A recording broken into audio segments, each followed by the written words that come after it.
गणेश चतुर्थी की 4 पौराणिक एवं प्रचलित कथाएं। संकष्टी गणेश चतुर्थी व्रत करने से घर परिवार में आ रही विपदा दूर होती है, कई दिनों से रुके मांगलिक कार्य संपन्न होते हैं तथा भगवान श्री गणेश असीम सुखों की प्राप्ति कराते हैं। माह की किसी भी चतुर्थी के दिन भगवान श्री गणेश की पूजा के दौरान संकष्टी गणेश चतुर्थी व्रत की कथा पढ़ना अथवा सुनना जरूरी होता है। इससे संबंधित 4 कथाएं प्रचलित हैं। पहली कथा पौराणिक एवं प्रचलित श्री गणेश कथा के अनुसार एक बार देवता कई विपदाओं में घिरे थे। तब वो मदद मांगने भगवान शिव के पास आए। उस समय शिव के साथ कार्तिकेय तथा गणेश जी भी बैठे थे। देवताओं की बात सुनकर शिव जी ने कार्तिकेय व गणेश जी से पूछा कि तुम में से कौन देवताओं के कष्टों का निवारण कर सकता है। तब कार्तिकेय व गणेश जी दोनों ने ही स्वयं को इस कार्य के लिए सक्षम बताया। इस पर भगवान शिव ने दोनों की परीक्षा लेते हुए कहा कि तुम दोनों में से जो सबसे पहले पृथ्वी की परिक्रमा करके आएगा वही देवताओं की मदद करने जाएगा। भगवान शिव के मुख से यह वचन सुनते ही कार्तिकेय अपने वाहन मोर पर बैठकर पृथ्वी की परिक्रमा के लिए निकल गए, परंतु गणेश जी सोच में पड़ गए कि वह चूहे के ऊपर चढ़कर सारी पृथ्वी की परिक्रमा करेंगे तो इस कार्य में उन्हें बहुत समय लग जाएगा। तभी उन्हें एक उपाय सूझा।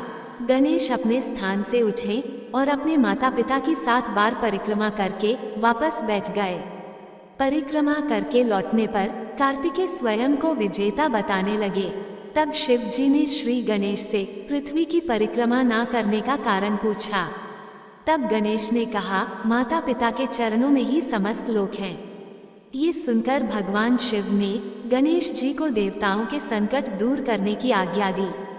इस प्रकार भगवान शिव ने गणेश जी को आशीर्वाद दिया कि चतुर्थी के दिन जो तुम्हारा पूजन करेगा और रात्रि में चंद्रमा को अर्घ्य देगा, उसके तीनों ताप यानी दैविक ताप तथा भौतिक ताप दूर होंगे।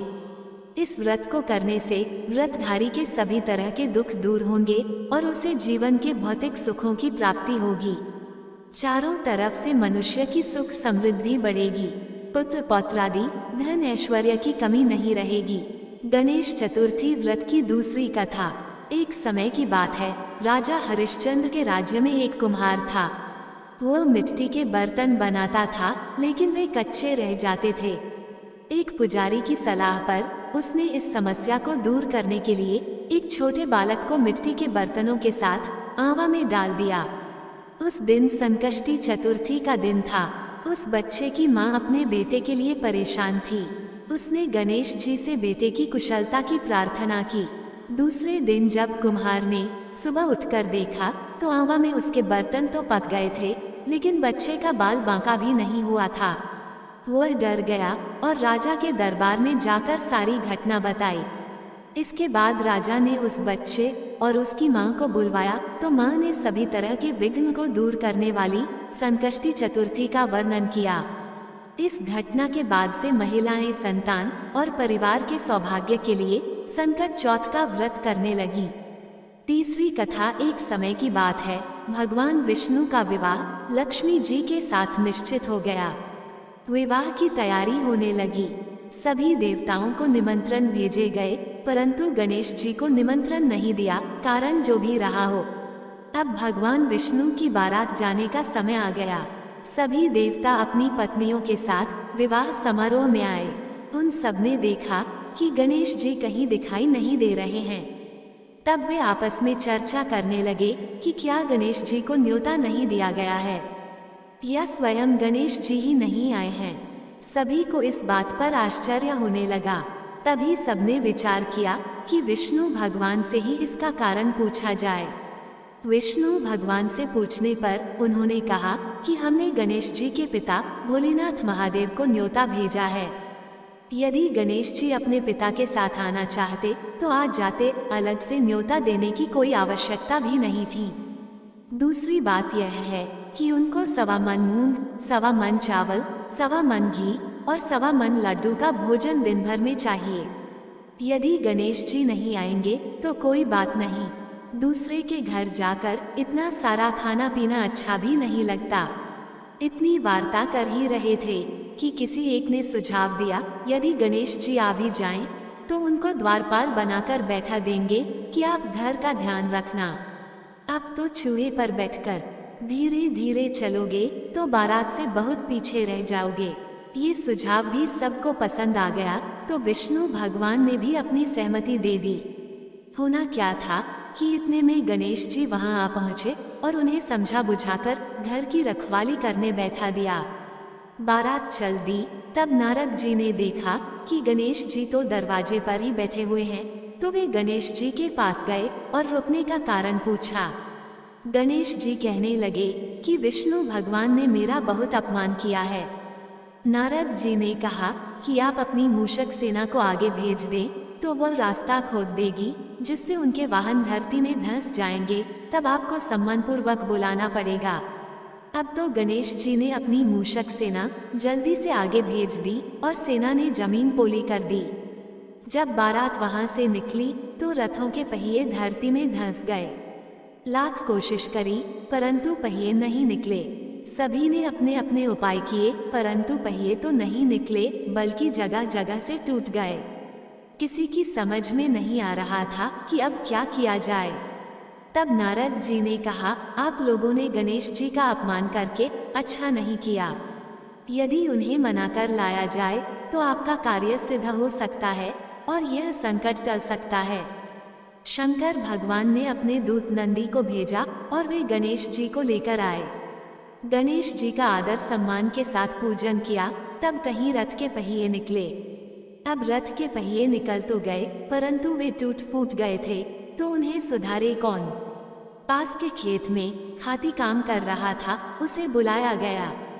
खाती अपना कार्य करने के पहले श्री गणेशाय नमः कहकर गणेश जी की वंदना मन ही मन करने लगा। देखते ही देखते खाती ने सभी पहियों को ठीक कर दिया। तब खाती कहने लगा कि हे देवताओं, आपने सर्वप्रथम गणेश जी को नहीं मनाया होगा और न ही उनकी पूजन की होगी, इसीलिए तो आपके साथ यह संकट आया है। हम तो मूर्ख अज्ञानी हैं, फिर भी पहले गणेश जी को पूजते हैं, उनका ध्यान करते हैं। आप लोग तो देवतागण हैं, फिर भी आप गणेश जी को कैसे भूल गए। अब आप लोग भगवान श्री गणेश जी की जय बोलकर जाएं, तो आपके सब काम बन जाएंगे और कोई संकट भी नहीं आएगा।